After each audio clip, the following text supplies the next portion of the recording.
नमस्कार साथियों, आपका स्वागत है जय बजरंग इंस्टीट्यूट पर। जैसा कि हम पिछले वीडियो में देख चुके हैं, आज हम स्टार्ट करने वाले हैं आपका विजयनगर साम्राज्य। और इससे पहले हमने क्या पढ़ा था? इब्राहिम लोदी पढ़ा था, खत्म कर लिया था। लेकिन बीच में हमने देखा था कि मोहम्मद बिन तुगलक के समय यानी कि उनके शासनकाल में 1336 ईस्वी में हरियर और बुक्का नामक दो भाई होते हैं। वह विजयनगर साम्राज्य की स्थापना करते हैं दक्षिण भारत में तुंगभद्रा नदी के किनारे। और 1347 ईस्वी में हसन गंगू नाम से एक मुस्लिम राजवंश की स्थापना होती है और आगे जाकर यह अलाउद्दीन बहमन शाह के नाम से फेमस होता है। तो इन दो राजवंशों को हम पढ़ेंगे, उसके बाद हम पढ़ेंगे मुगल प्रशासन वगैरह। ठीक है, तो सबसे पहले हम कवर करते हैं किसको? विजयनगर साम्राज्य। विजयनगर साम्राज्य में आपका 1336 से लेकर 1647 ईस्वी तक चलेगा। ये वंश लगभग यह 310 साल तक इस वंश ने शासन किया था। और इस वंश में हम देखेंगे, इस वंश में तुम्हारे चार वंश चलेंगे। कौन कौन से चलेंगे? एक आपका चलेगा संगम वंश, दूसरा चलेगा आपका तुलुप वंश, फिर चलेगा आपका तुलुप वंश, और फिर चलेगा आपका अराबिडू वंश। अराबिडू वंश, ये चार वंश हैं। और इन चार वंशों का क्रम पूछा जाता है अक्सर एग्जाम में कि विजयनगर साम्राज्य के वंशों को क्रम से व्यवस्थित कीजिए। तो एक बहुत ही महत्वपूर्ण ये चीज है कि आपको ये ध्यान रखनी है। अब इसके बाद बात कर लेते हैं हम संगम वंश की। तो संगम वंश में क्या होता है? संगम वंश में हमारे हरियर और बुक्का दो भाई रहते हैं। ठीक है, और हरियर और बुक्का दोनों भाई रहते हैं। और संगम वंश का नाम क्यों पड़ा संगम वंश का? तो हरियर और बुक्का के जो पिता रहते हैं उनका नाम रहता है संगम, इसलिए उनके नाम पर इस वंश का नाम पड़ा संगम वंश। जो हरियर है ना, यह दो समुद्रों के अधिपति रहते हैं, यानी कि दो समुद्रों के स्वामी रहते हैं। और यह तुम्हारा क्या करते हैं? दो समुद्रों के स्वामी रहते हैं और तुम्हारे संगम वंश के ये संस्थापक माने जाते हैं। इसके बाद आते हैं बुक्का फर्स्ट। बुक्का फर्स्ट क्या करते हैं? तीन समुद्रों के स्वामी रहते हैं और वेद मार्ग प्रतिष्ठापक की उपाधि धारण करते हैं और चीन में ये अपना दूतामंडल भेजते हैं। मतलब इनकी शक्ति का विस्तार इतना होता जा रहा है कि चीन तक ये अपने दूतमंडल को भेज रहे हैं। इसके बाद आता है हरियर सेकंड। हरियर सेकंड इनसे भी तुम्हारा शक्तिशाली हो जाता है। और हरियर सेकंड क्या करता है? जो बहमनी साम्राज्य होता है हसन गंगू का, उसके अधीन गोवा और बेलगांव होते हैं, उनको यह युद्ध करता है उनसे और छीन लेता है और श्रीलंका तक अपने साम्राज्य का विस्तार करता है। और श्रीलंका से भी ये कर वसूलता है और महाराजा धिराज की उपाधि धारण करता है। इसके बाद आते हैं देवराय फर्स्ट। और देवराय फर्स्ट जब आते हैं तो उनकी समय जो फिरोज शाह बहमनी होते हैं वह आक्रमण कर देते हैं। फिरोज शाह बहमनी के आक्रमण से बचने के लिए, जो बहमनी साम्राज्य का शक्तिशाली राजा है, नया आया है, और वो कौन है? फिरोज शाह बहमनी। यह देवराय फर्स्ट पर आक्रमण करेगा, इधर इनकी शक्तियां कमजोर होंगी। और जब फिरोज शाह बहमनी देवराय फर्स्ट पर आक्रमण करता है तो इस आक्रमण से बचने के लिए वह सोचता है क्यों ना रिश्तेदारी में दुश्मनी को बदल दिया जाए, और यह अपनी बेटी की शादी फिरोज शाह बहमनी के साथ कर देता है। फिरोज शाह बहमनी के साथ ये शादी कर देता है और ये संबंध रिश्तेदारी में बदल जाता है। इसके बाद देखते हैं कि जो हमारे देवराय फर्स्ट हैं, इनके शासन काल में हमको एक शासक देखने को मिलते हैं और कवि भी देखने को मिलते हैं। तो इनके शासन काल में श्रीनाथ कवि रहते हैं और इनके शासन काल में एक निकोलो कॉन्टी इटली यात्री जो इटली से आया था, इनके ही शासन काल में आया था। इसके बाद हम चलते हैं तुम्हारे देवराय सेकंड के शासनकाल में। देवराय सेकंड को इमाड़ी देवराय के नाम से भी जाना जाता है। इसे गजवेटकर की उपाधि दी गई है क्योंकि यह हाथियों का शिकार करता था। ठीक है, और इन्हीं के शासनकाल में हमने देखा है कि इन्हीं के शासनकाल में एक यात्री आया था, अब्दुल रज्जाक। कौन सा यात्री आया था? अब्दुल रज्जाक। इन्हीं के शासनकाल में यात्री आया था। जो इनके कुछ मतलब पॉइंट है उन्हीं पॉइंटों पर मैं चर्चा करूंगा, ज्यादा लंबी स्टोरी इसलिए इसमें नहीं करूंगा क्योंकि विजयनगर साम्राज्य से जो क्वेश्चन बनते हैं उन्हीं पर मैं चर्चा करूंगा। इसके बाद फिर तुम्हारा आता है जो देवराय सेकंड है। देवराय सेकंड के बाद मल्लिकार्जुन गद्दी पर बैठते हैं। कौन बैठते हैं? मल्लिकार्जुन गद्दी पर बैठते हैं। और मल्लिकार्जुन गद्दी पर बैठते हैं तो क्या करते हैं ये? तो मल्लिकार्जुन के समय में चीनी यात्री आता है मुआयन। कौन सा आता है? मुआयन चीनी यात्री इनके समय में आता है।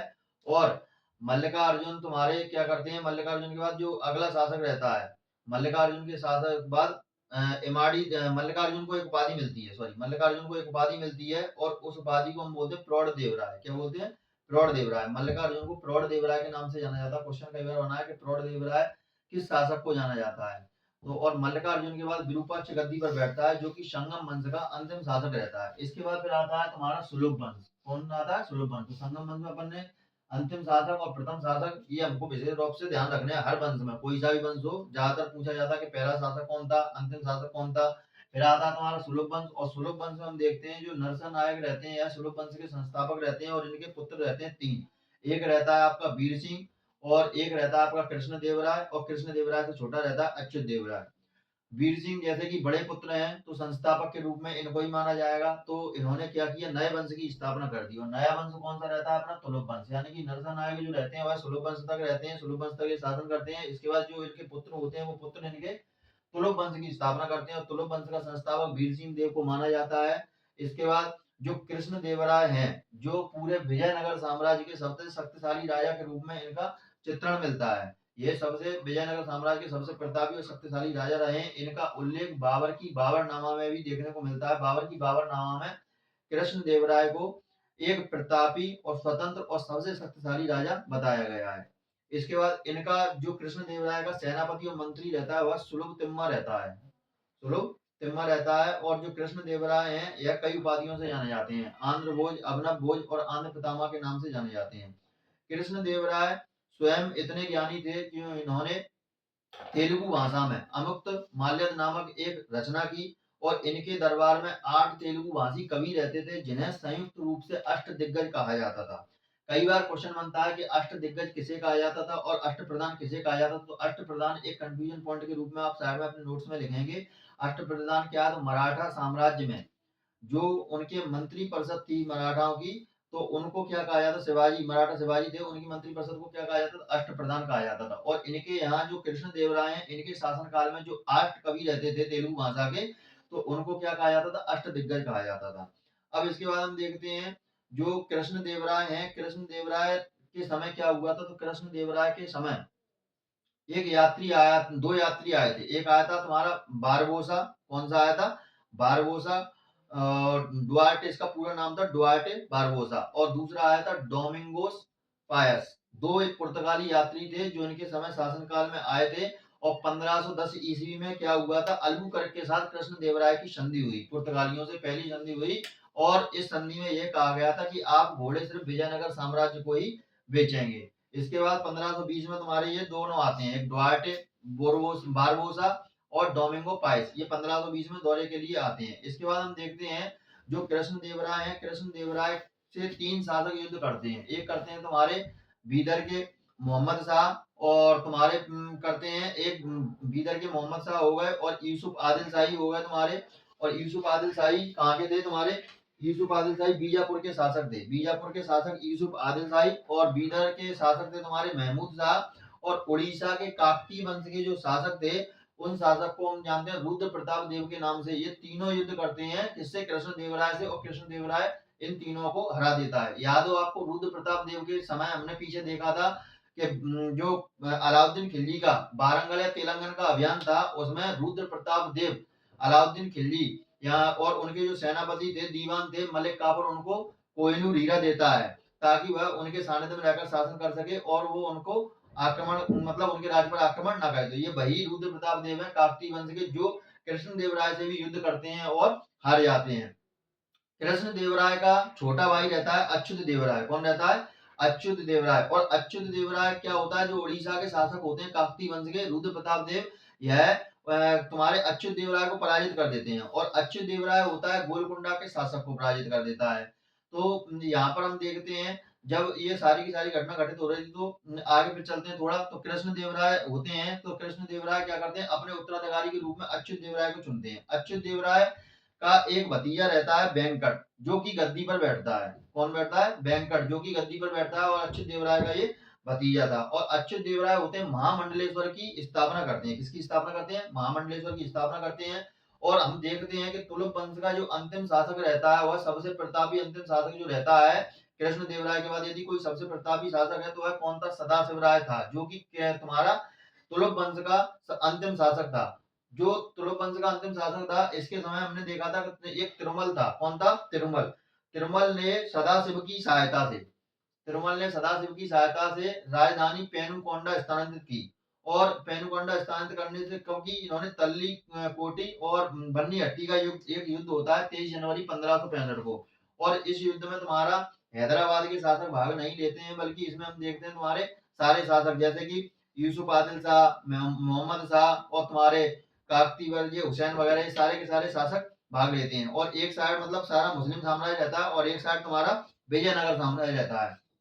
विजयनगर साम्राज्य में जो युद्ध कर रहे होते हैं वो राम राय युद्ध कर रहे होते हैं। तो इस युद्ध में क्या होता है, हुसैन राम राय को मार देता है, और इस युद्ध के पश्चात क्या होता है, तुम्हारे जो तिरुमल होते हैं वह सदाशिव की सहायता से पेनुकोंडा में राजधानी स्थानांतरित कर लेते हैं, राजधानी बना लेते हैं, और सदाशिव राव को हराकर एक नए साम्राज्य की स्थापना करते हैं पेनुकोंडा में। और वो साम्राज्य कौन सा है, तुम्हारा अराबिडु साम्राज्य आता है। और अराबिडु साम्राज्य में हम देखते हैं सबसे अंतिम शासक के रूप में यदि हम बात करते हैं तो अराबिडु साम्राज्य का सबसे अंतिम शासक कौन था, तो अराबिडु साम्राज्य का सबसे अंतिम शासक रंग तृतीय था।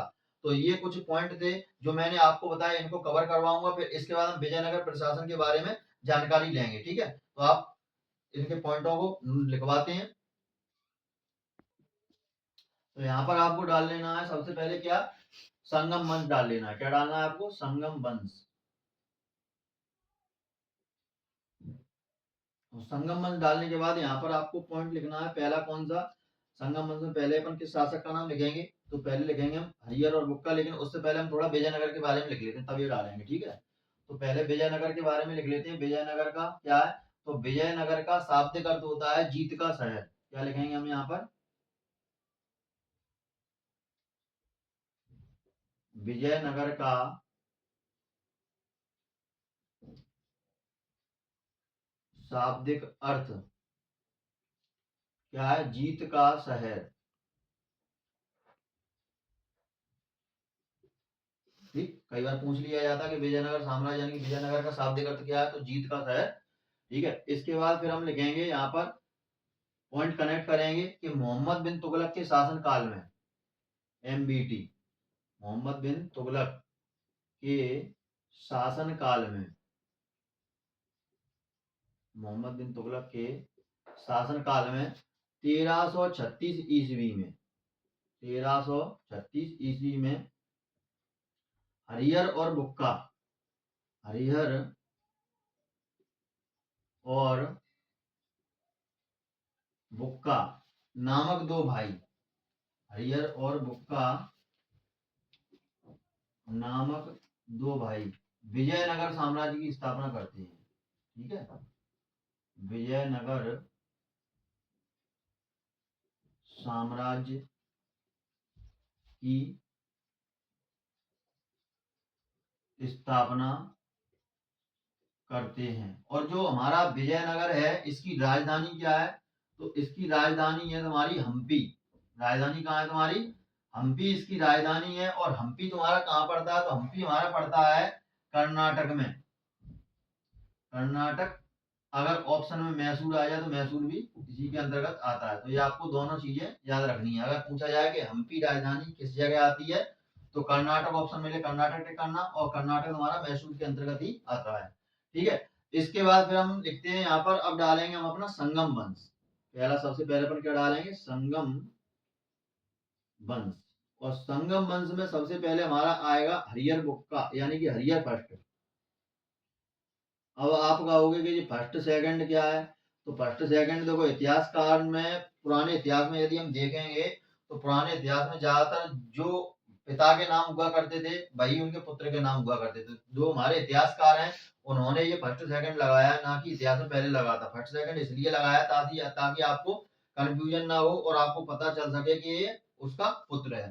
तो हरियर का पुत्र रहेगा हरियर फर्स्ट, हरियर फर्स्ट का पुत्र रहेगा हरियर सेकंड, और बुक्का का पुत्र रहेगा बुक्का फर्स्ट, और बुक्का सेकंड का पुत्र रहेगा बुक्का द्वितीय। ठीक है, ऐसे ही मतलब ये चलते रहेंगे। तो मतलब आपको कंफ्यूज नहीं होना कि फर्स्ट क्या है सेकंड क्या है, तो ये पुत्र होते हैं, मतलब पिता के नाम का ही पुत्र उपयोग करते हैं। ठीक, तो यहाँ पर क्या हो गया, हरियर फर्स्ट अपन ने डाल दिया। हरियर फर्स्ट में आप सबसे पहले अपन पॉइंट क्या लिखेंगे, तो सबसे पहले पॉइंट लिखेंगे दो समुद्रों का अधिपत्य, दो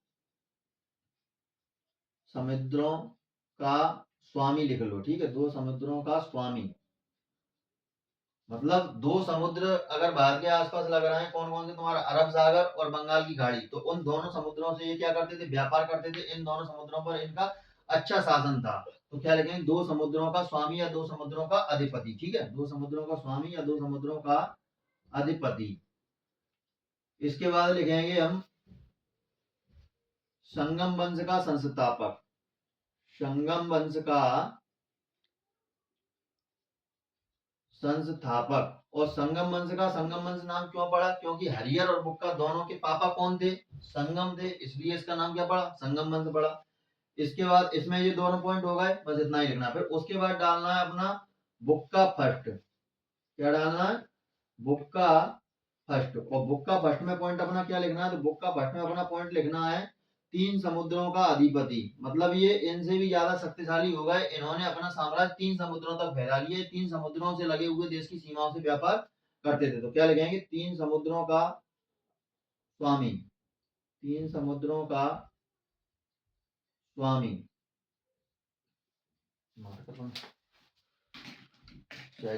तीन समुद्रों का स्वामी। ठीक है, इसके बाद क्या पॉइंट लिखेंगे, इसमें उपाधि लेंगे। ये उपाधि इनकी कौन सी है, यहाँ पर रख दो। उपाधि लेंगे, इनकी उपाधि कौन सी है, तो उपाधि है इनकी तुम्हारी कौन सी, वेद मार्ग प्रतिष्ठापक। वेद मार्ग प्रतिष्ठापक। तो क्वेश्चन पूछा जाएगा कि वेद मार्ग प्रतिष्ठापक की उपाधि विजयनगर साम्राज्य में किस राजा ने ली, तो वो कौन थे, अपने बुक्का फर्स्ट थे। इसके बाद इन्होंने क्या किया भैया, और इन्होंने उपाधि क्यों ली भैया, तीन समुद्रों के स्वामी हो गए, तो इसका मतलब ये चीन तक अपना क्या करेंगे, विस्तार। तो क्या करें, चीन में अपना दूतामंडल भेजा। चीन में अपना दूतामंडल भेजा। चीन में अपना दूतामंडल भेजा। इसके बाद फिर तुम्हारे कौन आ जाएंगे, हरिहर द्वितीय। कौन आ जाएंगे तुम्हारे, हरिहर द्वितीय। अब हरिहर द्वितीय क्या करते हैं, तो हरिहर द्वितीय क्या करते हैं, हरिहर द्वितीय इनसे भी ज्यादा शक्तिशाली हो जाते हैं। ये उपाधि लेते हैं महाराजा धिराज की। कौन सी उपाधि लेते हैं, महाराजा धिराज। महाराजा धिराज की उपाधि लेते हैं। और गोवा और बेलगांव, गोवा और बेलगांव जो कि इनके अंतर्गत, मतलब किसके अंतर्गत आते हैं, बहमनी साम्राज्य के अंतर्गत। और बहमनी साम्राज्य क्या था, दक्षिण भारत में। एक बार थोड़ा आप मैप देख लो, तो उससे आपको शायद अच्छे से समझ में आया कि दक्षिण भारत क्या है, कि भैया ऐसे ही चिल्ला रहे हैं ये। तो यहाँ पर अपन देखते हैं,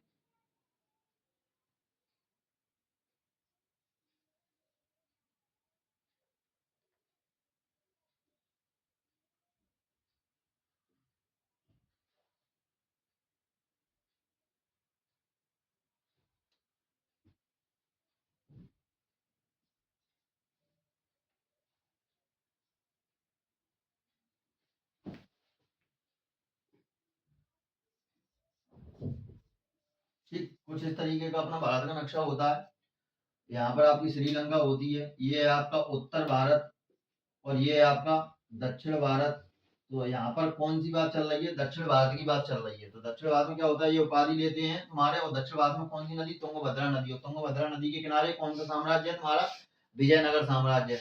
और ये कब बसा, तुम्हारा 1336 में। और इसी के 11 साल बाद कौन सा साम्राज्य आ जाता है, बहमनी साम्राज्य। तो भाई एक ही जगह अगर दो राजा निवास कर रहे हैं, तो तुम्हारा संघर्ष निश्चित है, युद्ध उनका निश्चित है। तो यही यहाँ पर हुआ। तो यहाँ पर क्या होता है, जो ये हरिहर बुक्का होते हैं, उपाधि महाराजा धिराज की हासिल करते हैं। और बहमनी साम्राज्य के अंतर्गत गोवा और बेलगांव आता है। और गोवा बेलगांव कहाँ आता है, तुम्हारे कर्नाटक में। और इसको क्या कर लेते हैं, छीन लेते हैं। छीन लेंगे तो भैया, और फिर आगे क्या करेंगे, श्रीलंका तक। कहाँ तक, श्रीलंका तक ये कर वसूल रहे हैं। अब श्रीलंका तक भाई कर वसूलेंगे, तो आगे जाकर भाई दिक्कत तो होगी। तो यहाँ पर अपन लिखेंगे क्या, तो यहाँ पर लिखेंगे तुम्हारा हरियर सेकंड। और इन्होंने क्या किया, गोवा और बेलगांव।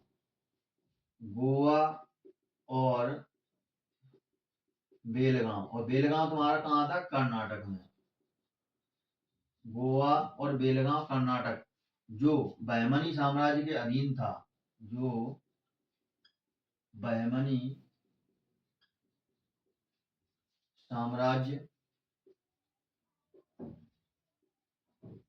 के अधीन था उसे छीन लिया।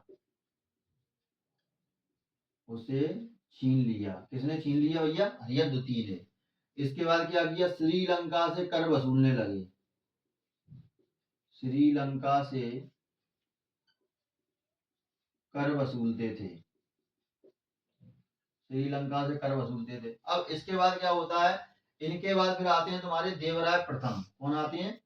देवराय प्रथम।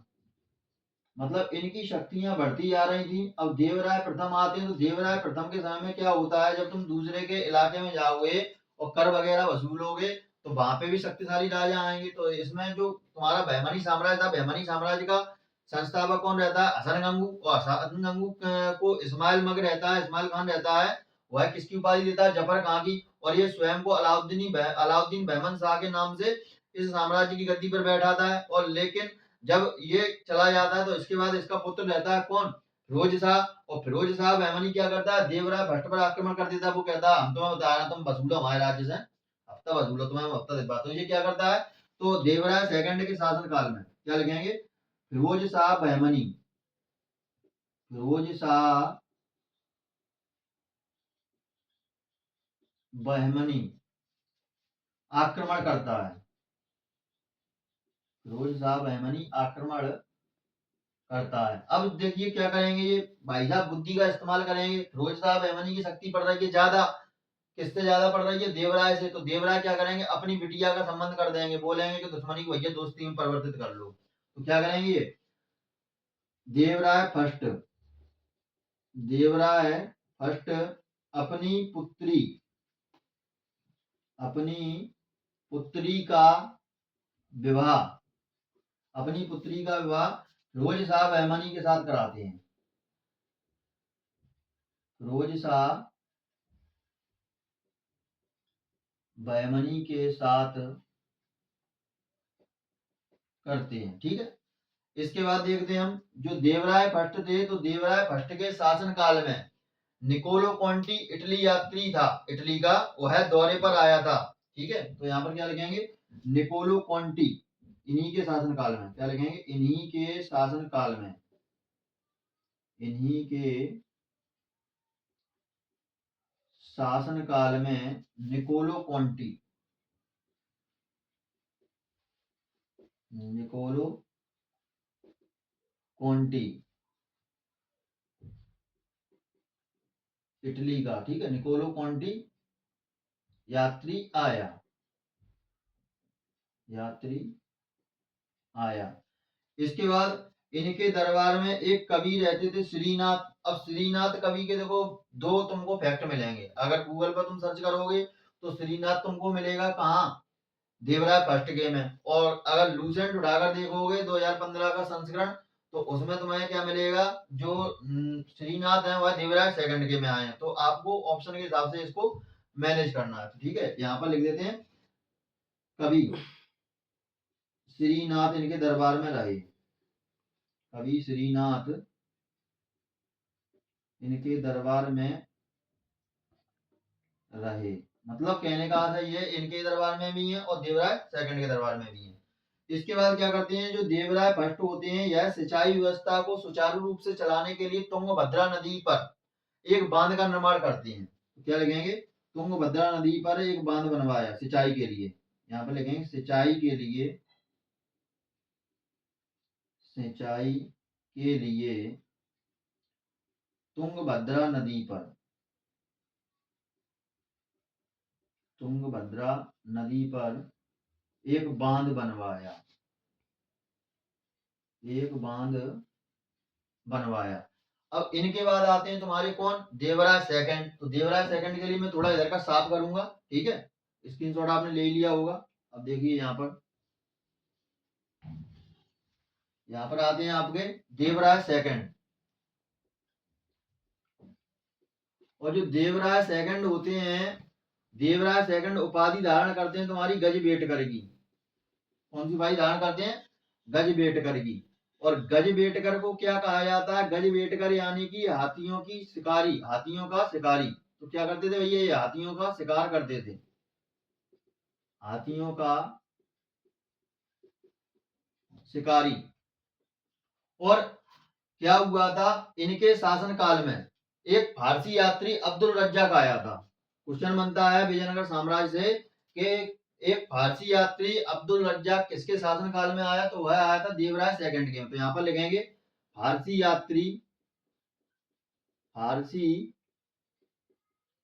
यात्री अब्दुल रज्जाक,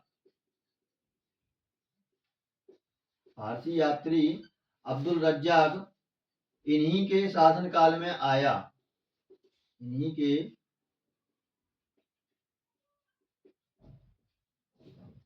शासनकाल में आया। इसके बाद फिर आते हैं देवराय के बाद गद्दी पर बैठता है मल्लिकार्जुन। कौन बैठता है, मल्लिकार्जुन।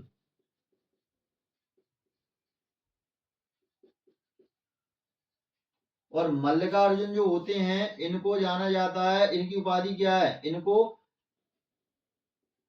जाना जाता है इमाड़ी प्रौढ़ देवराय के नाम, इनको प्रौढ़ देवराय के नाम से जाना जाता है। इसको जाना जाता है तुम्हारे इमाड़ी देवराय के नाम से। यहाँ पर लिखना एक पॉइंट छूट गया, इमाड़ी देवराय, इमाड़ी देवराय के नाम से इसको जाना जाता है। इसको जाना जाता है प्रौढ़ देवराय के नाम से। क्या लिखेंगे, प्रौढ़ देवराय। ठीक, अब यहाँ पर देखते हैं इनके समय में क्या हुआ। तो मल्लिकार्जुन जो थे, तो मल्लिकार्जुन के समय में हम देखते हैं इनके समय में तुम्हारा एक चीनी यात्री आ जाता है। कौन सा चीनी यात्री आता है, माहुआन नाम का एक चीनी यात्री आता है, माहुआन नाम का चीनी यात्री, चीनी यात्री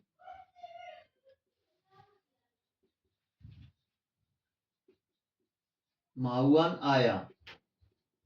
और इनके बाद गद्दी पर बैठा कौन, विरूपाक्ष। विरूपाक्ष संगम वंश का अंतिम शासक था, संगम वंश का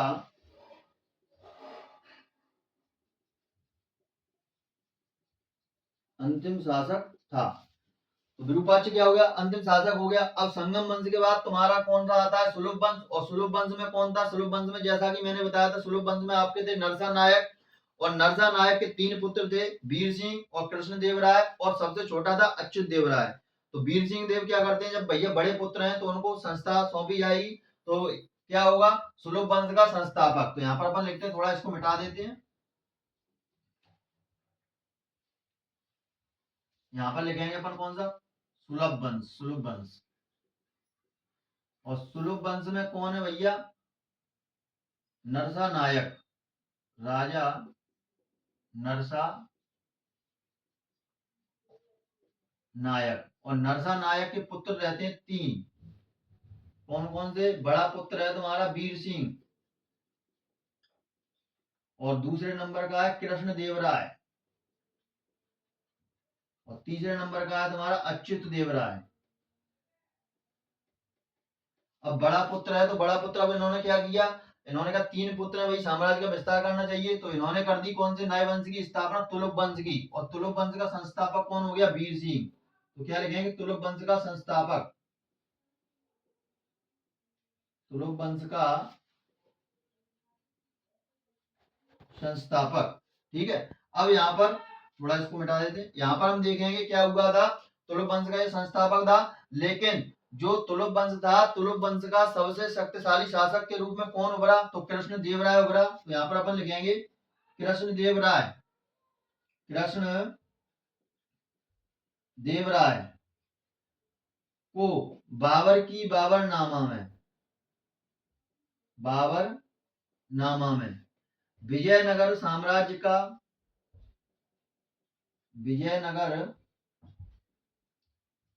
साम्राज्य का सबसे शक्तिशाली शासक बताया है, सबसे शक्तिशाली शासक बताया है। और इनका जो सेनापति और मंत्री था वो कौन था, सुलभ तिम्मा था, सेनापति और मंत्री कौन था तुम्हारा, सुलभ तिम्मा। क्वेश्चन पूछा जाता है अक्सर कि सुलभ तिम्मा किसका सेनापति या मंत्री था, तो ये तुम्हारा किसका था, कृष्ण देव राय का था। अब कृष्ण देव राय ने उपाधियां धारण की थी, कौन कौन सी थी, अवना भोज थी, आंध्र भोज थी और आंध्र पितामह थी, 3 उपाधियां थी। और इनके दरबार में तेलुगु भाषा के 8 प्रसिद्ध कवि रहते थे, जिनको संयुक्त रूप से अष्टदिग्गज कहा जाता था। और कृष्णदेवराय स्वयं इतने ज्ञानी थे, इन्होंने संस्कृत भाषा में और तेलुगु भाषा में ग्रंथों की रचना की। और इन्होंने जो तेलुगु भाषा में ग्रंथ लिखा था, जो सबसे ज्यादा प्रचलित है, वो था तुम्हारा अमुक्तमाल्यद। तो यहाँ पर अपन क्या लिखेंगे, इसको पॉइंट को यहाँ पर मिटाते हैं, यहाँ से स्टार्ट करेंगे।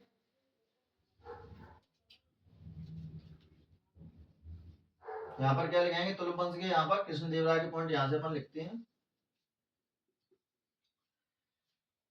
कृष्णदेवराय ने आंध्र भोज, आंध्र पितामह, आंध्र पितामह और अभिनव भोज जैसी उपाधियां धारण की। और अभिनव भोज जैसी उपाधियां धारण की, उपाधियां धारण की।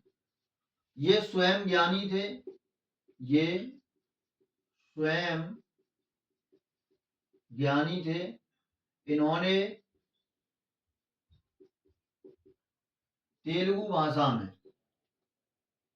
इन्होंने तेलुगु भाषा में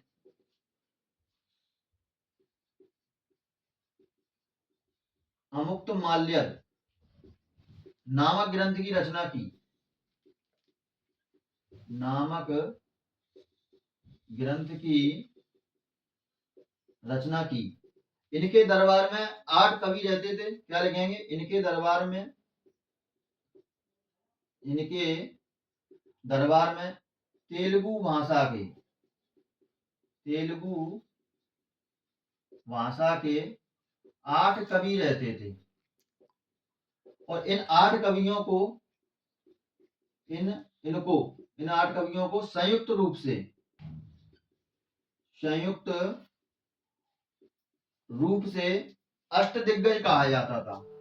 क्या कहा जाता था, अष्टदिग्गज। अब एक कंफ्यूजन वाला पॉइंट है, कई बार बच्चे भ्रमित हो जाते हैं। क्वेश्चन आता है कि अष्टप्रधान किसे कहा जाता था। तो अष्टप्रधान की यदि हम बात करें तो मराठा साम्राज्य में जो शिवाजी की मंत्री परिषद थी, उसमें जो उनके मंत्री परिषद थी, उनको अष्टप्रधान कहा जाता था। तो कंफ्यूजन पॉइंट में आप अपने नोट्स में लिख सकते हैं कि अष्टप्रधान किसे कहा जाता था। तो मराठा साम्राज्य की जो मंत्री परिषद थी, उसे अष्टप्रधान कहा जाता था। तो यहाँ पर अपन लिखेंगे अगला पॉइंट क्या, अष्टदिग्गज इनको कहा गया। अब इसके बाद लिखेंगे 1510 ईस्वी में, 1510 ईस्वी में कृष्णदेवराय, कृष्णदेवराय और पुर्तगाली अल्बुकर्क, जैसा कि आधुनिक भारत की हिस्ट्री में आपने देखा होगा, अगर वीडियो ना देखा हो तो देख लेना, उसमें मैंने बताया था अल्बुकर्क के साथ कृष्णदेवराय की संधि होती है। और उस संधि में ये शर्त रखी जाती है कि जो पुर्तगाली हैं वह सिर्फ घोड़े विजयनगर साम्राज्य को ही बेचेंगे। तो यहाँ पर संधि किसके किसके बीच हुई, कृष्णदेवराय और अल्बुकर्क, कृष्णदेवराय और अल्बुकर्क के मध्य संधि क्या हुई, पुर्तगाली सिर्फ घोड़े, पुर्तगाली सिर्फ घोड़े विजयनगर साम्राज्य को ही बेचेंगे, विजयनगर साम्राज्य को ही बेचेंगे। 1520 में, 1520 ईस्वी में इनके दरबार में, कृष्णदेवराय के दरबार में कौन आता है, एक आता है तुम्हारा डुआर्टे बारबोसा और तुम्हारा आता है डोमिंगोस पाल्पस, डोमिंगो पायस। ये दोनों ही पुर्तगाली यात्री होते हैं जो कि दौरे पर आते हैं, देखते हैं कि घोड़े हमने इनको बेच दिए, अब कहाँ यहाँ पर क्या कहानी चल रही है। तो यहाँ पर क्या लिखेंगे, 1520 ईस्वी में डुआर्टे, पूरा नाम है इसका डुआर्टे बारबोसा और डोमिंगोस पायस, पुर्तगाली यात्री, पुर्तगाली यात्री कृष्णदेवराय के शासनकाल में ही आए, कृष्णदेवराय के शासनकाल में विजयनगर साम्राज्य का दौरा करने आए। विजयनगर साम्राज्य का दौरा करने आए। अब यहां पर आगे जाकर क्या होता है देखते हैं हम, थोड़ा इसको मिटाते हैं। संधि हो गई। अब इसके बाद यहाँ पर कृष्णदेवराय की शक्ति तो बढ़ी हुई थी, तो इनके साथ 3 शासक युद्ध करते हैं। कौन कौन से 3 शासक युद्ध करते हैं? एक करते हैं तुम्हारे बीदर के, एक करते हैं तुम्हारे उड़ीसा के, और एक तुम्हारे करते हैं बीजापुर के। बीजापुर के कौन थे? आसिफ आसिफ है तुम्हारे, आसिफ कौन से तुम्हारे? आसिफ यूसुफ आदिल शाह, यूसुफ आदिल शाह, यूसुफ आदिल शाह। और दूसरे बीदर के कौन है? महमूद शाह। और उड़ीसा के जो तुम्हारा काकतीय वंश है, अगर तुम्हें ध्यान हो, मैंने अलाउद्दीन खिलजी तुम्हें पढ़ाया था, तो अलाउद्दीन खिलजी में क्या हुआ था? तेलंगाना या वारंगल के अभियान में 1308 और 1309 में मलिक काफूर, जो कि अलाउद्दीन खिलजी का दीवान था, सेनापति था, उसको जो काकतीय वंश के शासक थे रुद्र प्रताप देव, उसने इनको क्या दिया था? कोहिनूर हीरा गिफ्ट में दिया था। कहा था भाई मेरे साम्राज्य को तुम छोड़ दो और इस कोहिनूर हीरे को ले जाओ। तो ये वही काकतीय वंश के यहाँ पर शासक हैं, जो कि कृष्णदेवराय से युद्ध करते हैं, इनके साथ त्रिकूट बनाकर और हार जाते हैं। तो यहाँ पर क्या लिखेंगे? रुद्र प्रताप देव, रुद्र प्रताप देव। और वर्सेज में तुम्हारा कौन आ जाएगा? वर्सेज में तुम्हारा आ जाएगा कृष्णदेवराय। और कृष्णदेवराय के साथ में कौन था? उसका छोटा भाई अच्युत देवराय। ठीक। अब यहाँ पर क्या होता है? रुद्र प्रताप जो काकतीय वंश के शासक हैं, यह अच्युत देवराय को हरा देते हैं, और अच्युत देवराय गोलकोंडा के शासक को हरा देता है। कृष्णदेवराय को गुस्सा आती है, तीनों को हरा देता है। तो यहाँ पर क्या परिणाम निकला? इस युद्ध में ये हार जाते हैं और ये जीत जाते हैं। अब यहाँ पर आगे हम पॉइंट क्या लिखेंगे? युद्ध हो गया। अब आगे इसमें पॉइंट में हम लिखेंगे कि कृष्णदेवराय ने अपना उत्तराधिकारी अच्युत देवराय को चुना। कृष्ण देवराय ने अपना उत्तराधिकारी अच्युत देवराय को चुना। अच्युत देवराय ने क्या किया? अच्युत देवराय ने महामंडलेश्वर की स्थापना कर दी। अच्युत देवराय ने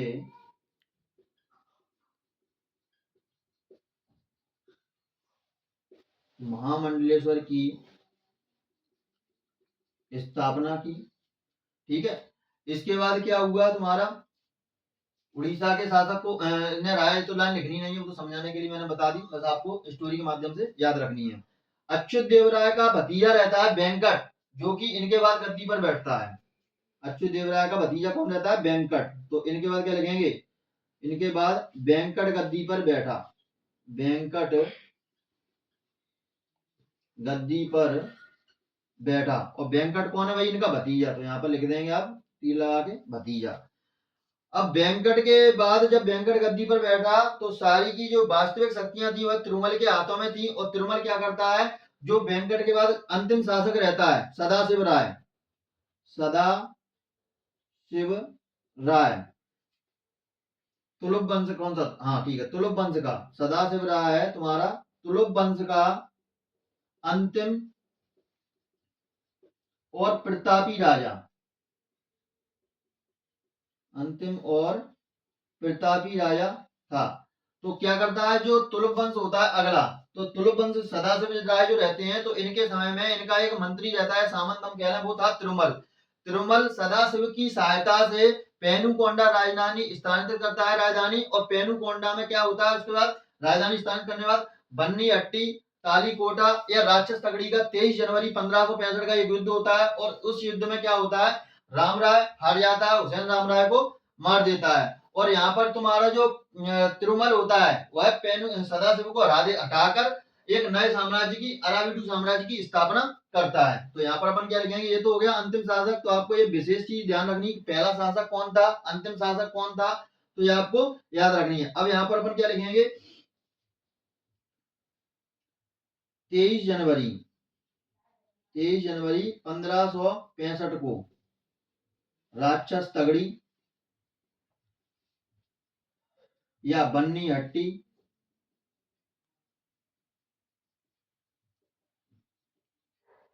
का युद्ध। और इस युद्ध में क्या हुआ, इस युद्ध में तुम्हारा राम राय मारा जाता है, मारा गया। और किसने मारा इसको, हुसैन ने। ठीक है। अब इसके बाद क्या होता है, यहां पर लिख लेते हैं थोड़े पॉइंट। इसके बाद फिर हो जाएगा तुम्हारा तिरुमल ने इस युद्ध के पश्चात, तिरुमल ने इस युद्ध के पश्चात सदाशिव की सहायता से, सदाशिव कौन, तो सदाशिव था तुम्हारा क्या, तुलुक वंश का अंतिम शासक।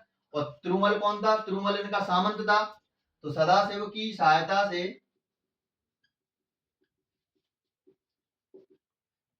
पेनुकोंडा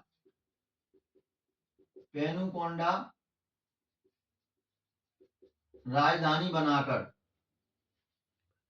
पेनुकोंडा राजधानी बनाकर शासन करना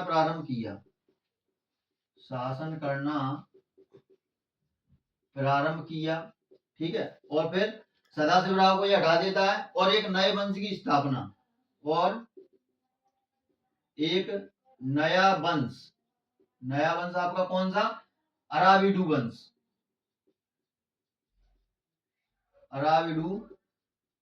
वंश की स्थापना की। अब अराविडू वंश की स्थापना कर दी, ठीक है। अब इस वंश का हमको सिर्फ अंतिम शासक देखना है, इस वंश की डिटेल पर नहीं आना। तो इस वंश का जो अंतिम शासक था तो रंग तृतीय था। कौन था, रंग तृतीय इस वंश का अंतिम शासक था, इस वंश का अंतिम शासक था। अब इसके बाद हमने तीनों वंश पढ़ ली, चारों वंश पढ़ लिए। अक्सर पूछा जाता है कि विजयनगर साम्राज्य के चारों वंशों को क्रम से सुव्यवस्थित कीजिए। तो चारों वंश मैंने आपको बता दिए हैं। अब इसकी प्रशासन व्यवस्था की बारी आती है, और फिर आयंगर व्यवस्था और नायंगर व्यवस्था आएगी, तो उसको हम अगले वीडियो में कवर करेंगे। उम्मीद करता हूं आपको ये वीडियो पसंद आया होगा। यदि आपको पसंद आता है तो हमारे कंटेंट को लाइक कीजिए, शेयर कीजिए, सब्सक्राइब कीजिए। मिलते हैं अगले चैनल पर, अगले वीडियो में। तब तक के लिए जय हिंद, जय भारत।